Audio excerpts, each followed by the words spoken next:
La réception de la parole de Dieu par les prophètes de l'Ancien Testament est décrite par le verbe hébreu « aya » qui signifie « s'est produit ».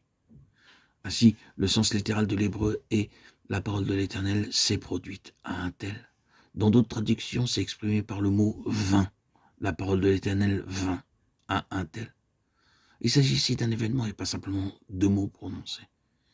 C'est ainsi que cela doit être, par notre moyen, à l'égard d'autres personnes. C'est la raison pour laquelle le Seigneur a dit « Les paroles que je vous ai dites sont esprit et vie », Jean 6:3. Il y a un événement accompagnant ces paroles, pas toujours dans la conscience immédiate des auditeurs. Quelque chose s'est produit et cela viendra à la lumière un jour. Tout en destinée s'appuie sur cela. Dieu parle et quelque chose se réalise d'une façon ou d'une autre. Ainsi, la parole de Dieu n'est pas simplement une sentence, un discours. C'est un événement. La pleine valeur est accordée à la parole de Dieu quand elle est incluse dans un corps. C'est bien sûr pas tant dans le cas du Seigneur Jésus lui-même.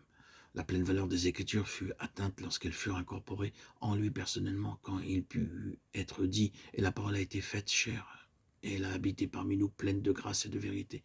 Jean 1,14. Sur le plan corporatif, il y a quelque chose qui doit être reconnu, qui peut occasionner peut-être une difficulté pour le moment, mais qui néanmoins vrai doit être pris en compte et dont il faut se souvenir, à savoir que la parole du Seigneur a une valeur spéciale et une puissance particulière dans une assemblée vivante. Si vous n'avez pas considéré cela mentalement et reconnu cela comme une vérité, il est possible que vous l'ayez connu en tant qu'expérience, en tant que fait. Dans une assemblée vivante du peuple du Seigneur, avec la parole du Seigneur au milieu d'elle, quelle puissance a cette parole et quelle valeur. Mais combien il est peu fructueux d'essayer de prêcher la parole au milieu d'une assemblée qui n'est pas vivante, mais qui est morte et desséchée.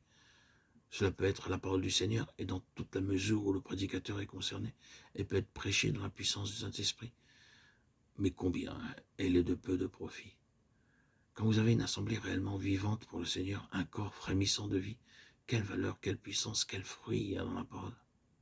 Ce fut vrai dans le cas du Seigneur Jésus. Vous avez là une personne vivante avec la parole de Dieu en lui. Et vous constatez combien, dans toute la mesure où il était concerné, la parole était esprit et vie. La parole avait une valeur spéciale en lui, parce qu'en lui était la vie. C'est un principe vrai en ce qui concerne l'homme céleste considéré corporativement. Vous avez dans un lieu un corps vivant et présente en son sein la vie et la parole du Seigneur, qui opère, ainsi ayant libre cours et étant exalté.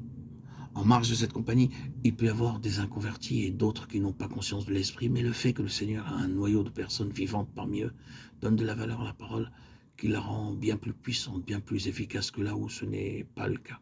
C'est quelque chose que ceux qui exercent le ministère dans l'esprit connaissent parfaitement, bien en expérience. Si la parole est administrée au sein d'une compagnie assez nombreuse, pas très avancée, n'ayant pas appris le langage de l'esprit, et si quelque chose est dit allant bien au-delà des premiers rudiments, il vous regarde en ayant la bouche presque ouverte et pense que vous parlez une langue étrangère. Mais lorsque la parole a été délivrée, qu'il y avait 2 ou 3 personnes comprenant bien la parole, elle se revêt de puissance. Et ces autres personnes, bien que ne comprenant peut-être pas la terminologie, sont devenues conscientes de quelque chose. Quelques-uns d'entre vous, en prêchant, peuvent avoir lancé un regard circulaire dans la congrégation pour trouver un esprit coopérant, et la parole a connu une libération. Si un noyau au milieu d'une sphère de mort ou de mort relative, la parole de Dieu a une valeur spéciale en raison d'une unité mise en action par le Saint-Esprit. C'est là que nous devons constater l'importance d'être vivants pour le Seigneur en faveur du ministère.